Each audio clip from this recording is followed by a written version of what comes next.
Carol McGiffin health woes throughout the years, from breast cancer diagnosis to mental health. The former Loose Women star was diagnosed with breast cancer in 2014. Former Loose Women presenter Carol McGiffin recently celebrated 10 years cancer-free. HELLO looks back at the star's difficult health history and how she's coped along the way. Cancer. Carol was diagnosed with breast cancer in 2014. At the time, she told the Mirror, "I don't want to pretend anymore. I kept it a secret because I didn't want anyone feeling sorry for me. I feel it is over now and I've got through it. I just want to be able to go out without my hat on and for people not to be bothered. I just want my life to get back to normal." Carol praised the staff who looked after her at the Royal Free Hospital in London, saying that the doctors and nurses all deserve a medal. After her diagnosis, Carol was given the all-clear in September 2015 after 6 rounds of chemotherapy, radiotherapy, and a mastectomy.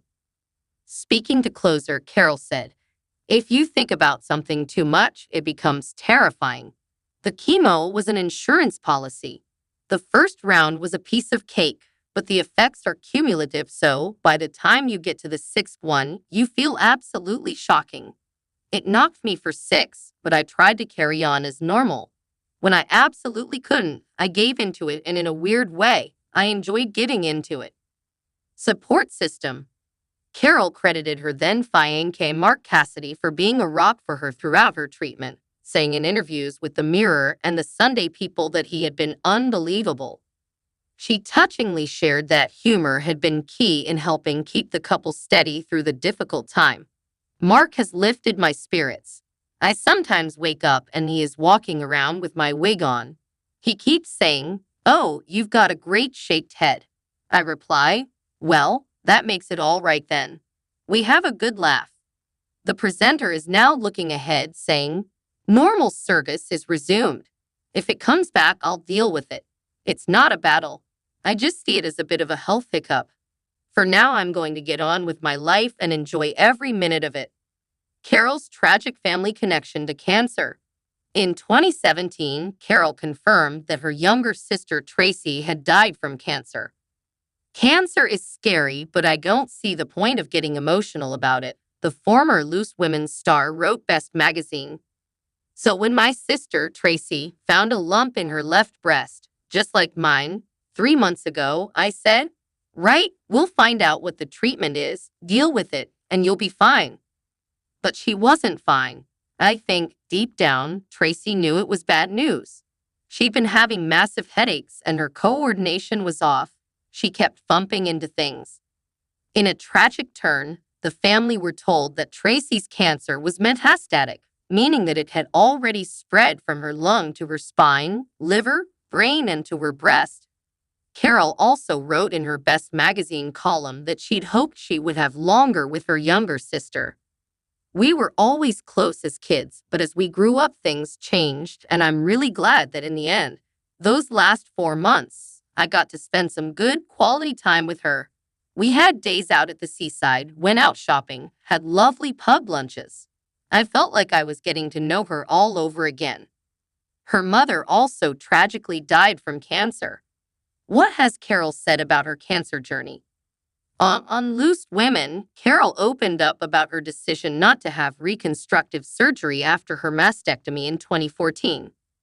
"I've been over it for 8 years nearly, and I don't think about it all the time. I try not to, but there is a constant reminder with the scar," she told fellow panelists Christine Lampard, Frankie Bridge, and Kel Bryan. "Ever since I had the mastectomy, I've wanted to have the reconstruction because I'd want my body to look what I would think would be normal again." Carol often posts via social media in bikinis and raises awareness of body image after surgery.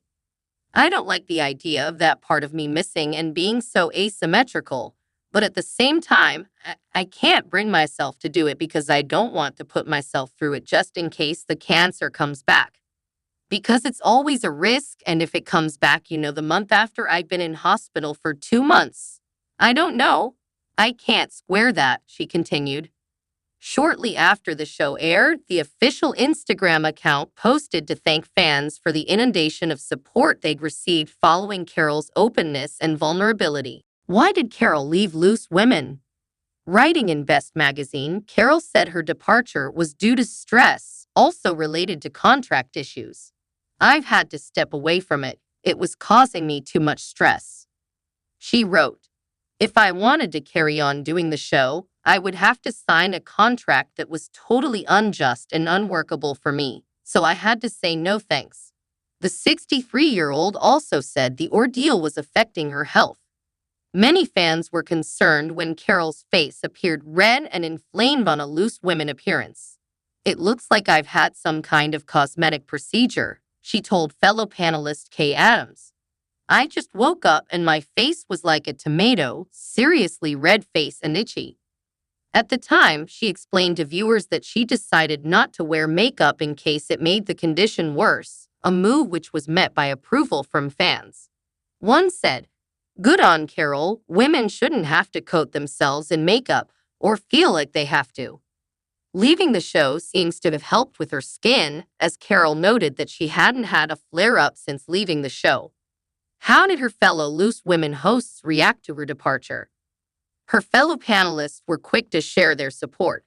Brenda Edwards wrote, Carol, I always enjoy when you are on as we have such a laugh, but you, of course, must always do what is best for you. I really hope I get to see you again. Love you lots, lovely lady. Keep smiling. Colleen Nolan added, oh, Carol, I'll miss you so much, but you're right, you shouldn't be dealing with stress. While Frankie Bridge wrote, gutted Carol. Carol struggles with mental health. The broadcaster also struggled with her mental health during lockdown. Speaking on Loose Women, she said, I have to say now during this lockdown and the stress that's going through everybody's mind at the moment, the sleep problems I'm having, the terrible anxiety dreams I'm having, everything else. I've never felt so close to seeking help in my whole life, and I'm quite old. I think I've escaped quite well so far, and some days I must say I've got to the point where I think I can't get out of bed today. The star also nodded to her co-host, Denise Welch, who has notably struggled with depression for many years. Carol explained how her own difficulties had made her appreciate what Denise had been through all the more. I've always been very sympathetic, but I've never really understood how bad that can be. I am getting very close to it now with this because I can't see an end in sight to any of it, and the future scares me, my health scares me, everything scares me.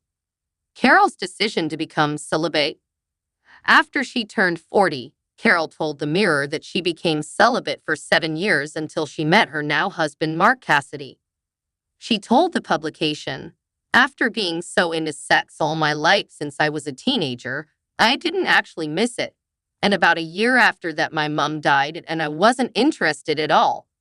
The grieving process took a long time for me, and sex was something I just didn't think about anymore. I lost my mojo. How can grief affect your sex life? HELO spoke to Christina Vreck, couples counselor and director of the Leon Center. She said, when someone is grieving, it's natural to feel a disconnect from their body and sexuality. They might not feel interested in sex, or they could notice changes in their sexual desires. This can show up in various ways. Some people might experience a drop in sexual desire or activity, while others might find their interest increases. Christina also exclusively told HELO the reasons many like Carol experience changes in their sex lives after loss of a loved one, including emotional overload, physical exhaustion, focus on loss, and emotional numbness. After losing someone significant, our priorities often shift. Immediate emotional survival and dealing with practical matters may take precedence over sexual intimacy. Understanding these reasons can help those in mourning be kinder to themselves. It's so important to recognize that changes in sexual desire during grief are a normal response to an extraordinarily difficult experience, said Christina.